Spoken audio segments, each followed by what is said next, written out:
Maayong adlaw mga higala. Ito ang programang Bumubomba. Nagbibigay ng sinserong tulong, nagpapaikot ng inyong puwet sa blind items at mga corny jokes.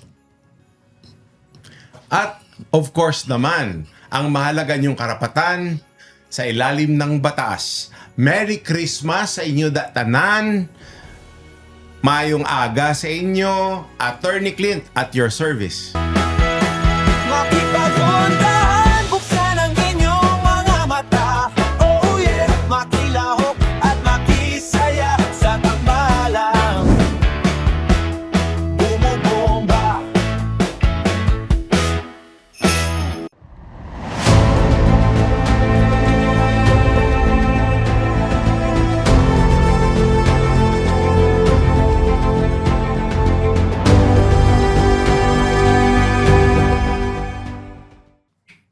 He is a fearless commando leader, a former general with magna cum laude honors from Sandigan class of 82. He has been accused and detained for plotting coups. But he also took center stage calling out people in power for corruption, incompetence, and abuse of power. Mayor Benji Magalong. Benji, maganda yung record mo, ano? Ikaw bang mga isa sa mga original members ng Special Action Force ng PC o PNP? Hindi po. Bale, kwan na po ako. Third generation po ako ng Special Action Force. Oh, kasi ang first And I generation spent, si General Razon. Yun ang Opo, first. sila po. Sila Okay. po yung first generation, tapos meron pong sumunod sa kanila. Kami na po yung third generation po ng Pero PC Special pa Action noon. Force. Philippine Constabulary Hindi na pa po. noon. Sa PNP na po kami nung nangyari po. Sa PNP na po ako. Oh, okay. At the height of the Abu Sayyaf na po. Kaya, ano ito, no wonder, galit na galit ka noon na yung massacre ng SAF 44, you even testified against Pinoy, President Noynoy.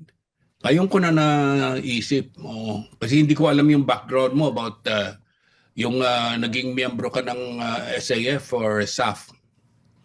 No. Opo. Ano, It's you all about have, It's all about question? telling the truth po, Tito Mon. It's about telling the truth. Maraming humanga sa iyo dyan. In fact, bihira ako napapahanga ng sa tao. Because I'm a columnist that's discriminating, or I was a columnist that was discriminating. Pero napahanga mo ako sa iyo when you stood up against the president of the Philippines then. Si Noynoy. Mayor, Thank you. first of all, belated happy birthday. And Merry Thank you. Christmas. And Merry Christmas kasi Christmas Merry season natin ito ilalabas. Happy birthday din, Attorney Clint. Sir, nakita namin na you were the first to one of the first to expose about this flood control ghost projects, no? Parang mga daming ghost projects na in-expose mo. At nagrereklamo ka na, years ago pa lang, you were already voicing out the corruption happening in the higher echelons of government. Eventually, you were appointed as a Consultant. consultant Parang of the consultant. ICI, Oo. no? Hindi ka nga ginawang regular... Advisor ng hindi ka nga ICI. ginawang regular member no, of the ICI. And suddenly, umalis po kayo. Were you asked to resign or you actually resigned voluntarily? Yeah, I was never asked. Immediately after the pronouncement ho nung siguro natatandaan yung hastily arranged na press con ni Yusek Castro. Oo. And he came out with a pronouncement na I'm not an investigator but a special advisor. I was So really you were surprised fired. kasi You were sila fired. naman ho tal- No, ho, hindi. I was not fired. They're You were just not reminding me. they're reminding me that I'm not an investigator but a special advisor.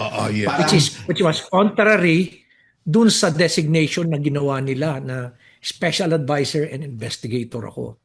Sila rin naman ang gumawa ng posisyon na yan eh. And then suddenly bigla nilang sasabihin na hindi ako investigator and I don't have any authority over the PNP and the CIDG. And Yung I yung don't have any yung authority, position, but we have, yes sir, but we have a MOA. I fast track a MOA para at least kailangan namin ng tulong ng PNP regarding investigation. Kasi napakarami ho nung kaso eh. Mayor Benji, ano ba position mo noon? Advisor ka, consultant, to what sa ICI? The original Sir, designation po. Tito Mon, it was a special advisor and investigator. That was clearly stipulated to me. Suddenly, nang it was gaining ground, alam nilang you were a threat. I think, no, may na-threaten sa'yo dahil ang dami mo nga alam dito. Ginawa na lang, parang in public, dineclare na advisor ka na lang, hindi na investigator. Parang Yes, you felt, doon ako parang di ba? You saw the parang admonishing hand, parang sinabihan ka na, advice ka na lang ha, huwag ka na mag-investigate. yes, So you felt useless. Tama po ba? Yes, I'll be useless. Yes, tama yon yung word na yon. Bali, irrelevant na ako sa ICI kasi yun naman talaga yung purpose ko. Purpose nung pagkakalagay sa akin sa ICI to do the investigation. And And if you considering your look at the- background, you're considering your background, Yes. investigation is one of your key points. Okay, siyempre. And that CIDG galing yan eh. Oh. And that is the reason why I was recruited into the ICI kasi nga ho yung experience ko sa investigation. In fact, the reason why nagkaroon ng expose ho kayo ng maaga was because you're good in investigations. Tama po ba? Yes, nakikita ko kagad eh. And when I started this fight sometime in 2019, naputol ng pandemic and then I restarted it again in 2022. Doon na yon, mas dumami pa lahat yung mga information na natanggap ko. So, si Congressman De Lima, nag-propose sila na magkaroon ng independent commission for this one to be para magkaroon ng independence, and they were hoping na ma-certify ito ng Pangulo. Ang nangyari ho, kesa i-certify, sinabi lang, this is a priority bill of the Office of the President. So, ibig sabihin, pag priority bill, kiyaw-kiyaw salita lang yun kasi walang legal effect yun eh. Pag sinertify kasi ng presidente ang isang bill, nagkakaroon ng power na hindi niya kailangan ng several readings, no? Mapa-fast track talaga. So, ang nangyari dito, prioritize lang. Para top priority namin yan. Pero wala nang sinabi kung anong gagawin. Walang legal impact whatsoever. Walang legal implication. So again, I'll go back to you, sir. Kung ganito nang nangyayari at kayo nag-resign na rin dahil parang feeling mo useless ka, saan kayo patutungo tong ICI pag walang independent commission talaga? Well, sa nakikita ko kasi Attorney Clint at Tito Mon, anytime soon, aalis na rin yung isa eh. So, maiiwan na lang isa. So, ano pa yung silbi no? Wala ng quorum. So, eventually, it will become irrelevant. Yun ang nakikita ko eh. Pero in so far as the determination, yung commitment ng tatlong commissioner, ako na mismo magsasabi sa inyo na talagang very committed sila to really seek out the truth. Ang problema, kulang-kulang yung kanilang mga powers o yung kanilang authority. Kaya gusto man nila talaga na, kumbaga, makuha talaga yung mga katotohanan, ay hindi kakayanin. May nakapagsabi sa akin na may mga speculation na dapat itong ICI ay duplication of function doon sa Blue Ribbon Committee. Anong masasabi mo dyan? At technically po, totoo po yan, Tito Mon. And hindi lang po yan. Duplication din po ng trabaho po ng ombudsman. Kaya Oo. nakita nyo siguro na dahil, at ang masama pa ho nito, dahil sa kakulangan ng power at kakulangan pa ng pondo, napansin nyo na karamihan ho ng mga sinabmit na dokumento nila these are not case investigation report. These are referrals. Referrals lang po. Ibig sabihin, hindi po natapos yung investigation. Kaya talaga hong, kumbaga, sinabi nila sa ombudsman, o ito na yung nalaman namin, o bahala na kayo mag-imbestiga uli. Parang ganun po yung nangyari doon. Kaya inulit lang po yung trabaho ng ombudsman. In your stint as advisor to ICI, at least mayroon ka ng idea kung sino yung who to blame. How far up ang dapat sisisihin, o kaya how far up should responsibility rest? Ako, I won't hesitate to mention the name of former Speaker Romualdez. Talaga hong kasali ho talaga siya Parang dyan. public knowledge po yan, Mayor. Opo. Pero dun sa investigation namin, meron po rin po kaming nakitang mga katiwalian both sa north and sa south. May nakita rin kaming mga substandard na mga projects, o may mga projects na dineclare na force majeure pero hindi naman talaga totoo. At pinondohan uli. Nakita namin yan sa mga lugar na yan. Pero kasing isang beses na in-interview si Ko, si Congressman Ko, sabi niya yun daw si BBM ay tumatanggap ng 50,000 50 billion. 50 billion pesos a month. Anong tingin mo ron? Well, kung yung amount po na binabanggit imposible po yun eh. Yung amount na yun. Yun lang po yung masasabi ko. Kung ganun po kalaki yung amount, parang napaka-imposible po kasi sobrang laki. Pero talaga hong nawawala talaga in billions. Billions yung mga ninanakaw. At there are certain politicians that are getting as much as 10 billion a year, 5 billion a year. Normal na po yung 1 billion a year ang nakukuha ho nila.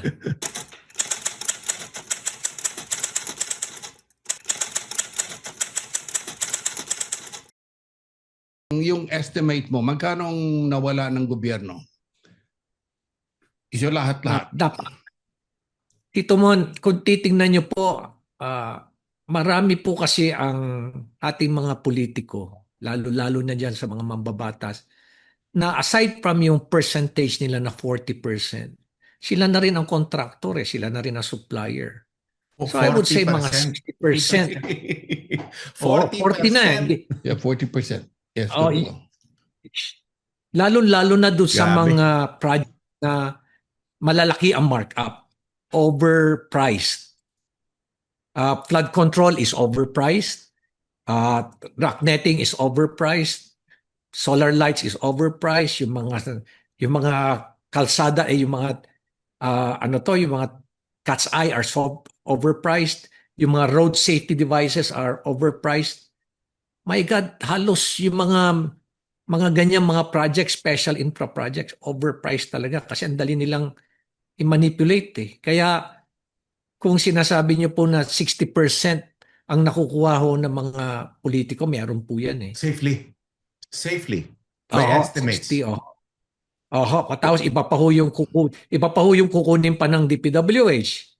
Kasi iba pa rin yung kukunin pa ng mga kontraktor. Talaga may iwan na lang ho siguro mga 30% Saan po kaya, Mayor, nanggagaling ang lakas loob ng mga to or the impunity ng mga honorable thieves na to?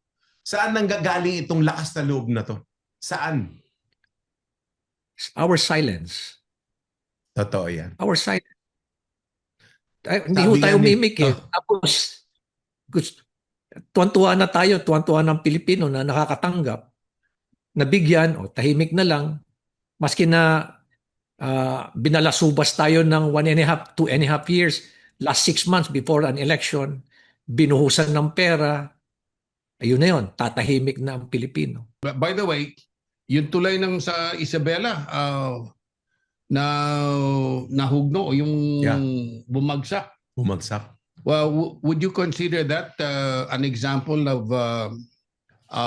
the use of substandard materials? Opo. Opo, Tito Mon, well known po yung kwan dyan, yung kung binabanggit nyo yung isang congressman na Joseph dyan. Kasabwat, kwan din ho yan.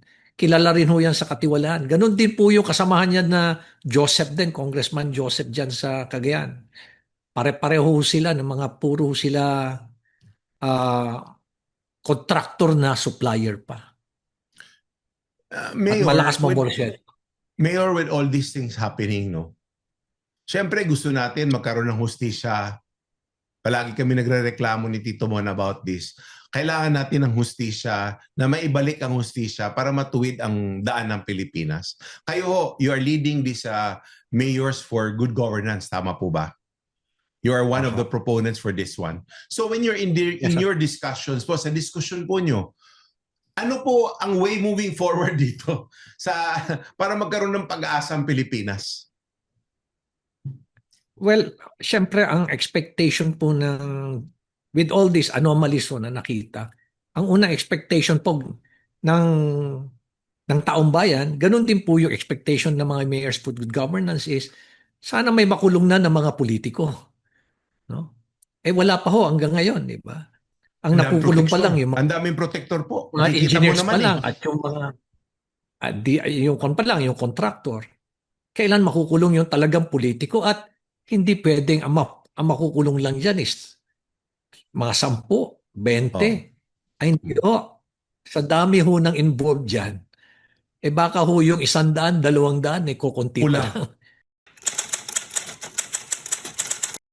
Sinabi ni Pangulong BBM na itong Christmas ay may makukulong na. Tito Mon, looking at yung proseso, kasi may due process ho dyan, hindi ko alam parang hindi ako gaanong confident kasi kailangan ho sumunod doon sa patakaran ang minimum po yan is na mag-evaluate ho kung talagang may probable cause at isampa na yung kaso, ma-indict na 45 days, mabilisan na ho yan. Pwede ho tayo, Tito Mon. Hindi pwedeng i-fast track Tito Mon, Mayor, pwede ho tayo magpustahan dito kung sino makukulong Kasi sa tingin ko, ito taya ko ito pusta ko. Taya ko na ang makukulong lang dito yung mga engineer. Ang unang tatamaan, mga engineer sigurado. Walang politiko dito ang tatamaan. Sure yun. Sure yun. Ikaw, Tito Mon, sino makukulong sa tingin mo? Ako ang kasi nakikita ko na seryoso ang investigasyon Makukulong dito si Villanueva, si Jinggoy, si Escudero, Romualdez baka. Fearless forecast Ha? Fearless forecast. Ikaw, Mayor, sa Kasi tingin mo? galit lang yung taong bayan Mayor, sa tingin mo, niniwala ka ba nun? Si Joel Villanueva, si Escudero, si Jinggoy, and Martin Romualdez makukulong, Mayor? Sa tingin mo ba? Ako, doubtful ako dyan kay Martin Romualdez. So, alam mo, all due respect, Tito Mon, ehemplo. Ako, Tito Mon, sa nakikita ko na sa patakbo nating bansa, malabo po mangyari yun. Pwede tayo magpustahan ng piso dyan. Ang piso mo mananalo 1,000. I was with the BIR kasi dati, Mayor.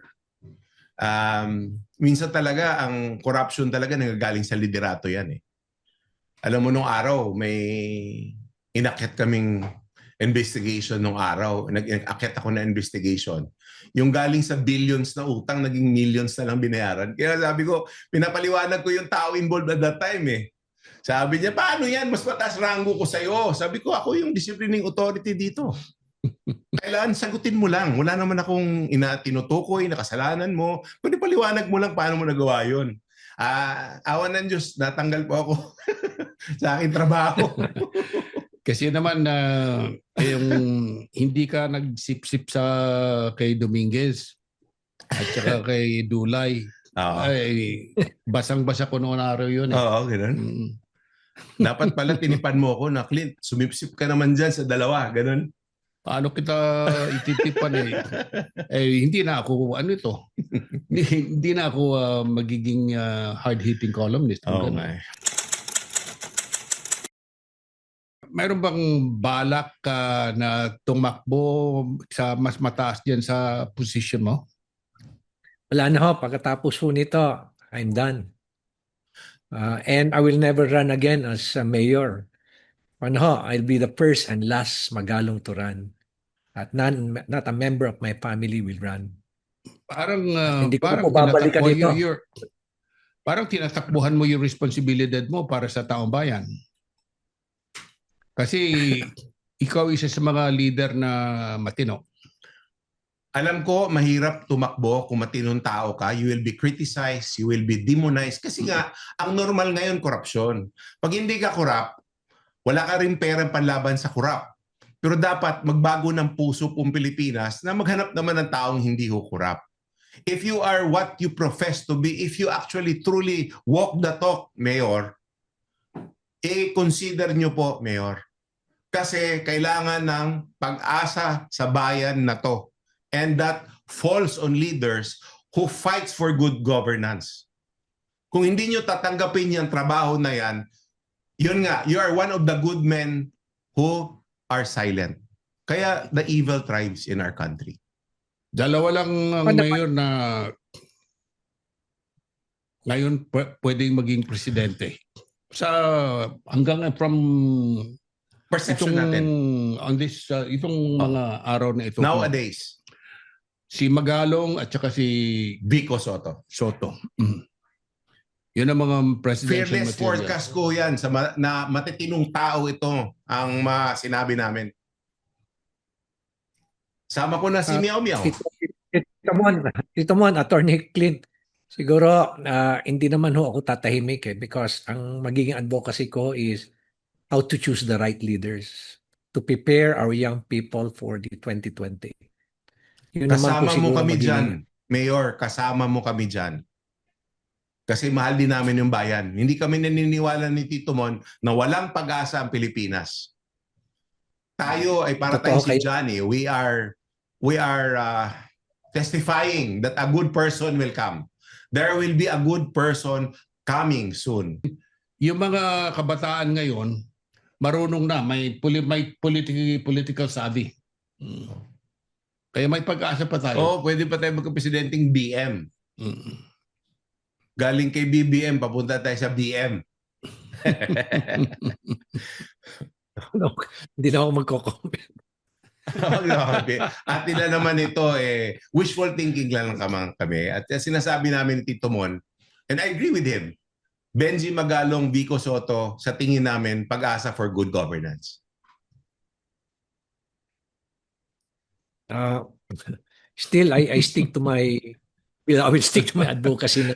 Alam mo, Choosing we're the putting right him on the spot. Oo nga. Pasensya po. Tandaan mo, mayor yan, nasa position yan, sa government yan. Mayor, pasensya ka na ha, pero Wala tayo Come on, di pa ako position. makapisip. desperado rin kami kasi we are, siguro ba't namin nasasabi yan? Because we are at a point in our lives na we are actually frustrated and sad for our country. Yeah. Very sad for our country. Any last word, Benji? Well, alam nyo, napunta na rin ho Message kayo to the sa country, sir. nabanggit nyo na rin po yung word na hope. Ano? Alam nyo, dito sa hinaharap po natin ngayon, sometimes when we think and we feel that the challenges are so heavy to bear, tama ho yung binanggit nyo kanina, there's something that keeps us moving forward, and that is hope. And that's the reason why you're coming up with this podcast, because you know there's hope. Kaya siguro ini-interview nyo kami dahil you feel that there's hope. Kaya lumalaban pa rin ho kami maski na gabi na yung character demolition, because we believe there's hope. And there's probably, you're both leaders, Tito Mon, you're a leader, you're an influencer. Ganun ka rin, Attorney Clint. And the last thing that leaders should do, first thing in the morning and the last thing before nightfall or going back to sleep, is to make sure that they give hope to the people. So yun po ang kailangan natin gawin ngayon. May pag-asa pa, kakayanin pa natin lahat. Tito Mon, nalala mo ba yung Tito Mon yung unang episode natin, may dumulog sa atin na mga migrant workers na Ang dami no. na-scam. Yung para sa peking trabaho sa Japan. Oo. Yung nagbayad 170K. Correct. Isa sa recruiter at saka these are like 426 migrant workers na naloko eh. Nilapit natin sa DMW. Binigyan Department natin. of Migrant Workers. Yes, binigyan natin ng abogado. Andito nga sa atin ngayon, sa kasama natin ngayon, si Attorney Mira Sapla. Andito siya ngayon to update us on the case. Andito rin po si Evelyn Pendre para sa latest ng kanilang reklamo, Tito Mon. Evelyn, ano na yung latest yan sa inyo? May suggest din po yung sa DMW kahapon si Ma'am, actually hindi ko po nakuha yung name niya, sorry po pero si Sir Jeff yung isa sa DMW doon sa may Igo PH sa may San Juan. Sila yung nag-interview sa amin din. Sabi nila mag-follow up kami sa DMW. Antayin daw namin, tingnan namin kung ano daw po yung sasabihin nila. Pero dun sa may kabila naman, sa may PNP, binigyan nila kami ng endorsement letter sa CIDG na kung gusto na daw po namin mag-file ng case doon nga sa illegal recruiter, yung sa recruiter namin tsaka kay Tinamin, yung pinaka parang mastermind. Okay, I misunderstood. I'm sorry. Akala ko kayo ni-refer lang kayo dun sa dapat tinutulungan kayo kaya na hindi kita naintindihan. And I'm sorry. Yes po. Yes. Alam mo, dalawa dun sa nagreklamo, Attorney Clint. Now, suspect kasama. Suspect pala sila. Sumama sila sa mga nagreklamo. Bakit kaya na ginawa yun? Kasi sabi ni Secretary Kakdak sa akin, itong dalawa na ito, kasama ito. Kasama sila nagreklamo, kasama rin siya kumita. Ano yung implication yun? Bakit sumali sila doon para medyo maabsuelto? Ganun. Hindi, kasi dinidiin sila eh. Ang sinabi nila na biktima rin sila. I see. Biktima sila, maaaring naging biktima sila, pero nag-recruit sila para maging biktima. Okay. Kumita rin. Kaya kumita sila. Yun ang sabi ni Attorney Kaktak. Tanungin natin si Attorney Mira. Attorney Mira, anong latest update dito on this case? Actually, tama si Sir Mon. Na-advise po din kami ng mga lumapit sa amin na yung dati pong sumama na recruiters nila di umano ay sila ay biktimerihin, but nabanggit sa amin ng ating mga nabiktima na actually ngayon ay kinakausap sila regarding sa kaso nila na actually na sila di umano ay biktima rin. However, we are in our case development and we're expediting the process, and we're in the final process of finalizing the complaints and making sure the documents provided to us by the victims are properly supported in our arguments. Kasi syempre, we don't want our complainants or the complaints be dismissed easily by the prosecutor. So our partners are really reviewing also the complaints. Especially there are 6 complainants or victims that we are serving right now, sir. Pero makuha ba? Do we have a strong case against the recruiters? Definitely, sir. Especially our victims have their evidence with them. Yan ang kailangan. Tito Mon, magpapasalamat ako sa team nila ni Attorney Mira sa diligent work na ginagawa nila dito dahil alam naman natin na dahil sa TNT, libre po ang kanilang serbisyo rito. Attorney Mira, salamat po. Pakisabi po nyo sa partners nyo, salamat po. Paano kung isang araw gumising ka? Lahat ng pera, karangyaan at ginhawa sa buhay, biglang naglaho parang bula. Ang mansyon, napalitan ng selda. Ang mali-maletang pera na uwi sa butas ng bulsa. Pati pangarap, natunaw lahat. Kakaibang kwento ito ng taong hindi natin kalahi, pero mismong kababayan natin ang nanlok, nagtaksil at humanting. Mahigit isang dekada ng buhay ni Michiko ang nauwi sa kawalan. Hanggang sa nakita niya ulit ang pag-asa sa gitna ng kadiliman.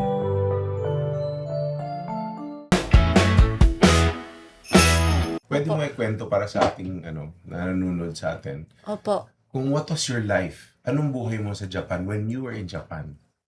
Japan. She's very modest. Nag-aaral yan sa London. Which school, Michiko? Boarding school yan sa London. Boarding school po. Pero sa college po sa Tokyo. Tokyo. Opo. Tokyo University. Yes po. Ay, hindi po university. Tokyo po yung pangalan po. Thank you. Opo. Thank you.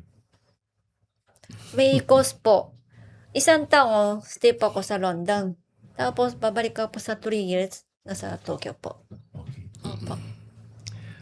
May nakapagsabi sa akin, kasi si Michiko is a very modest, humble person. Sabi niya, journalist ito ng Hapon. Mon, sabi niya. English speaking yung Hapon na ito dahil nag-aaral sa Amerika. Oh. Mon, don't you know that she's a billionaire? I don't know. Sabi ko, I don't care. I want her safe. Oh. Kasi pag bumalik ito sa Japan, baka mahantingin na naman. May nakapagsabi sa akin na mayroon daw isang Haponesa na hino-hold ng mga NBI. Sabi ko, bakit NBI? Bakit hindi Bureau of Immigration? Oo. Kasi daw overstaying. Oo. O di dapat Bureau of Immigration yan, hindi NBI. Ang ginawa ko, tumawag ako doon sa director ng NBI. Sabi ko, meron daw kayong Haponesa dyan na hino-hold it, parang overstaying. Wala mo. Balik ako doon sa nagsabi sa akin. Sa source mo. Ha? Yung nagsabi sa akin, yung adoptive parents niya. Sabi ko, wala naman pala eh. Ano ba yung sinasabi ninyong Hinuhold. hino-hold yung isang Haponesa? Andyan po siya. Ang totoo niyan, humihingi ng 100 million pesos. Sabi ko, ransom yan. Oo. Bumalik ako. Meron daw dyan talagang wala, sabi nung kwan. Wala, wala. Kaibigan ko yung NBI director noon. Bumalik ulit ako. Sabi ko, wala. Hindi. Nagpupumilit. Sir, andyan talaga. Dinala nga nila, kinuha nila yan sa bahay namin sa Pangasinan, yung Haponesa. Sinulat ko sa aking column, sa Inquirer. Doon nag-umpisa, nagkaroon na. Nag-intervene na yung Japanese Embassy, lahat ng Sumabog. kaya nilabas nila. Ayan. Yan ang istorya. Norio, bakit ka napunta rito? Isang kaibigan ko sa Japanese, invite niya sa akin. Pupunta ka na daw po sa Pilipinas, maganda doon. Tapos may asikaso na yung girlfriend niya. Kaya pupunta po ako dito. Pero sabi mo, pumunta ka muna sa Guam. Yes po. Dahil alam niyo kung bakit siya pumunta pumunta sa Guam kasi yung pong kanyang madrasta stepmother na she sensed that something her life was in danger. Parang pinapapatay siya. May balak. May balak. Tanungin mo, yung pera, may pera siya dating dito, kinuha lahat ng adoptive parents niya. Ang pangalan po ng wala akong pakialam kung malibel tayo rito. Marzan ang pangalan ng sa Pangasinan. Kinuha yung kanyang dalawang kotse. Yung kotse na BMW at Honda Civic. At malaking bahay sa Parañaque. Hindi niya siya. Pinapunta ko siya noon yung mga pinasama ko sa mga angels ko ng isang bumangkay Tulfo. Hindi sila pinapasok. Parang balitaan ko na po yung tatay ko po, ipasok sa mental hospital. Tapos, i-handling ko na yung stepmother ko po. Pinasok sa mental hospital Opo. si father mo? Para hindi na kaya... Mag-isip kunyari. Opo. Sino nag-isip noon na dapat ipasok siya sa mental hospital? Yung stepmother. Grabe. Mm. So, napasok siya sa Opo. mental hospital? Oh my Tapos, God. step down na po siya yung president na office On the niya. company? Opo, Yes. kaya step down po, malaking pumasok na pera sa kanya. O, sa madrasta? Opo. Because she took over the job of Opo. your father. Opo. Pinasok niya sa mental hospital yung father mo. Opo. Tapos siya nag-take over sa... Yes po. Walang paganibo na buhay ko po lagi. May sinusundan na sasakyan, may mentik na disgrasya. Kaya I decided to escape. Siya na lang kasi at saka yung stepmother niya kasi yung father niya wala na. Ang parang gusto ng stepmother niya makuha lahat yung kayamanan. Ang nangyari umalis siya.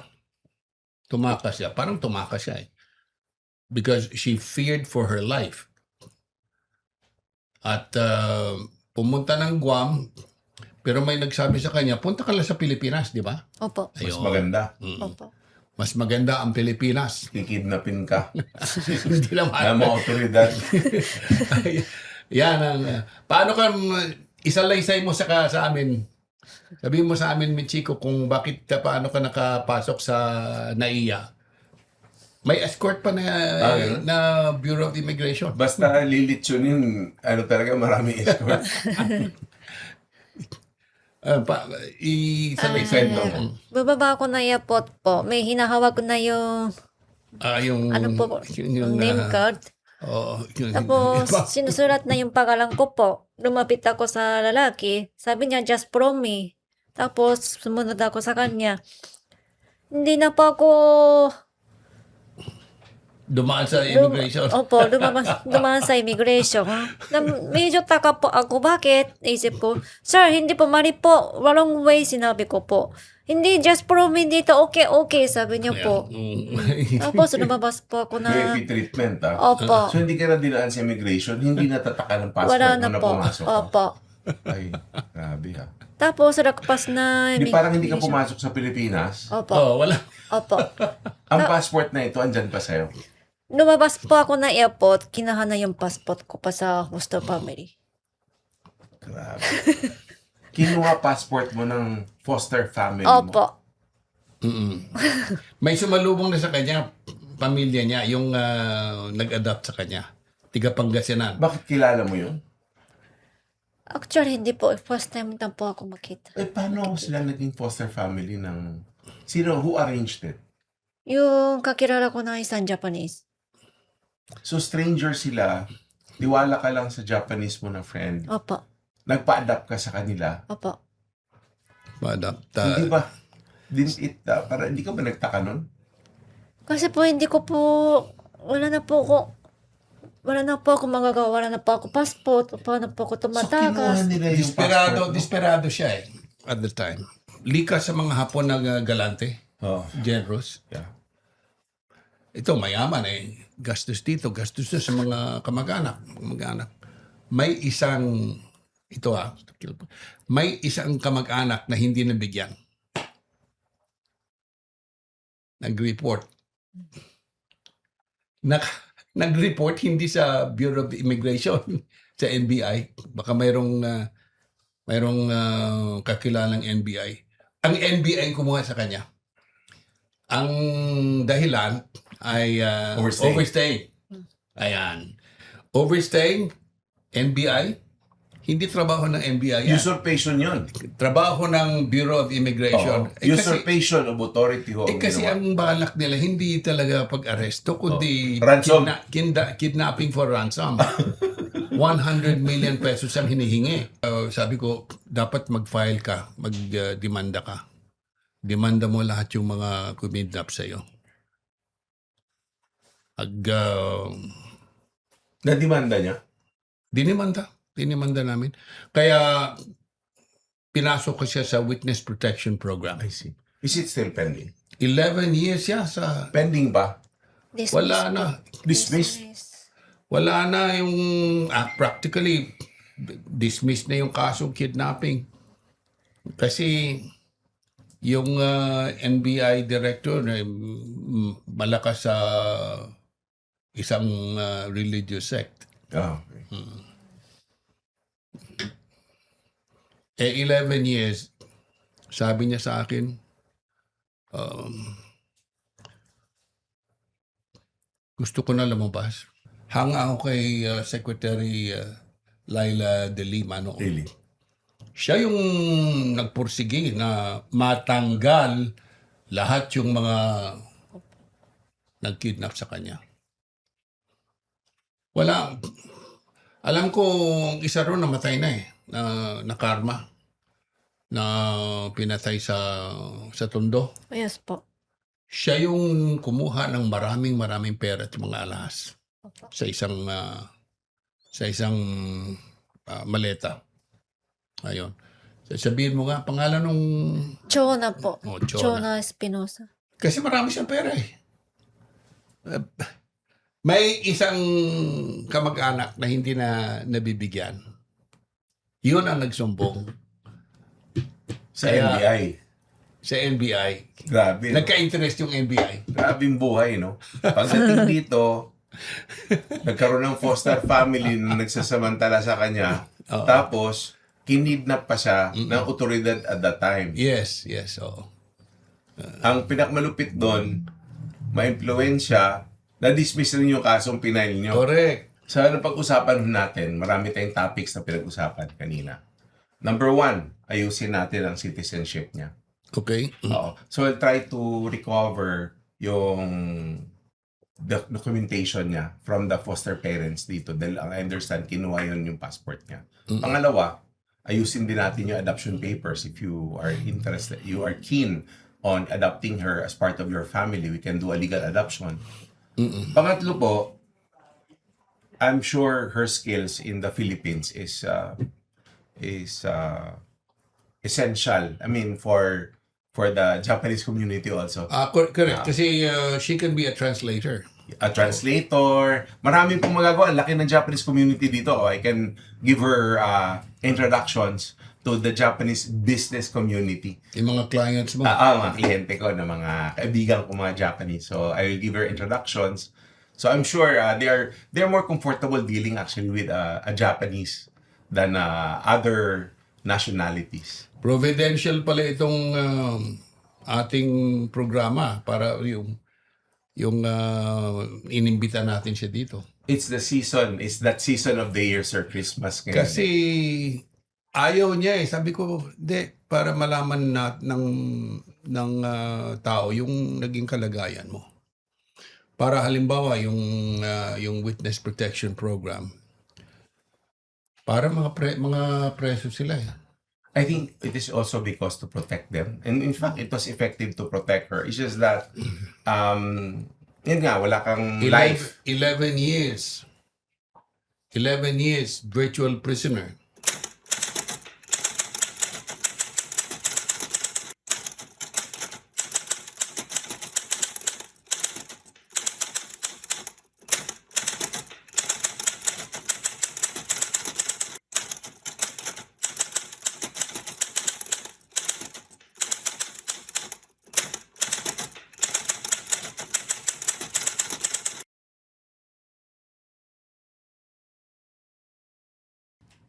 Kaya tayo nakapula dahil Merry Christmas sa inyong lahat. Tito Mon? Merry Christmas! Ang aming regalo sa inyo, ito. O imulat ng mga mata sapagkat ang dami pang nagbubulag-bulagan sa katotohanan. Kailan ba sisimulan?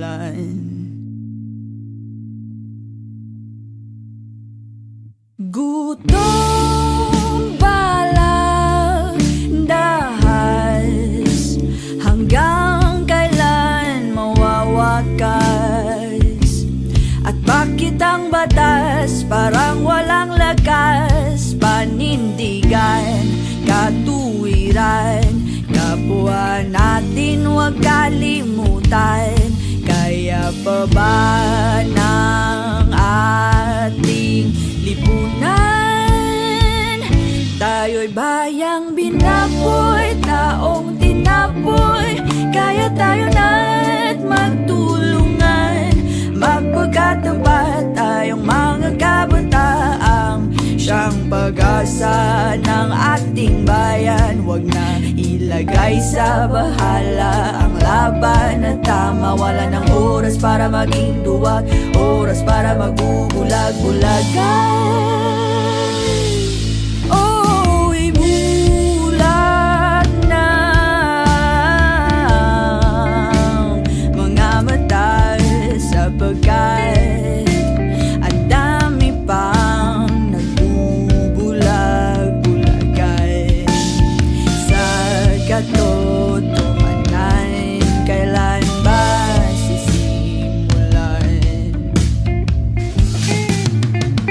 Isipin ang milyon-milyong perang nawala, maibalik pa ba kaya? Maibalik pa ba kaya? Ilang may sakit sana ang nakinabang kapatid, huwag natin kalimutan. Tayo'y baon na sa utang, hanggang kailan kaya gagapang sa lupang di na natin matatawag na talagang atin nung tayo'y itinagwil, binabaya at di pinahalagahan. Kamang mga ng mamamayan, palaging pinagsasamantalahan. Kaya't piliin ang pinuno, kaya tayong paglingkuran nang walang pagkiling. Mahirap man o mayaman, nilang dugo pa ang dadanak. Ang sagot sa pandemya wasak, ang ating ekonomi ay bagsak. Puso at buhay ng mga Pilipino, hindi ang kabayaran, hindi ang kabayaran, hindi ang kabayaran.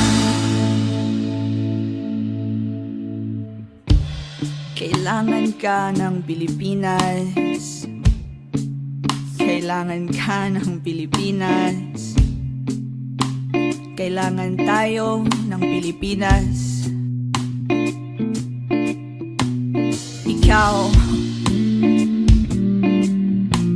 Ikaw, ako, tayong lahat ay kailangan ng Pilipinas.